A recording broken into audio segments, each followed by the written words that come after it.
Hello guys, जय जगन्नाथ। जमती कि मुझे पूर्व वीडियो रे कही मु आसिक जगतसिंहपुर पहुँची जाइली आठी कपे चारू ही मो दिन टी स्टार्ट करी आठी रेडी होगी आम चलू नेक्स्ट प्लेस को गला बेले ये दहीबरा भी खाई देलु।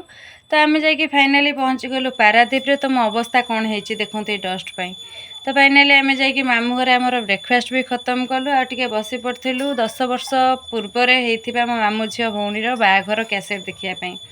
तो एमती मजा मस्ती पर आम चलू आमर नेक्स्ट प्लेस को आम जाऊँ महावीर मंदिर जोटा कि अच्छे आमर गड़कुजंग। तो यहाँ बहुत ही प्रत्यक्ष ठाकुर माने ठाकुर से अच्छा हनुमान।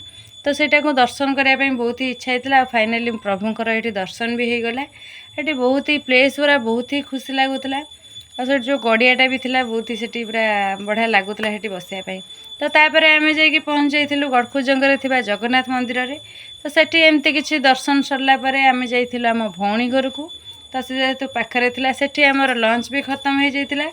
तो पुणी आसलु आम प्रभु मंदिर को आउटे दर्शन करने। तो फाइनाली दर्शन सारी गोटे आइसक्रीम आ प्रसाद सबू खाइले। आज दिनटा बहुत ही खुशी लगुला फाइनाली। तो एमती किसी पर संध्या टिफिन करी मो दिनटी को आज खत्म कली। तो मो वीडियो जदि भल लगुव निहाती लाइक शेयर सब्सक्राइब करूँ। रही नमस्कार, जय जगन्नाथ।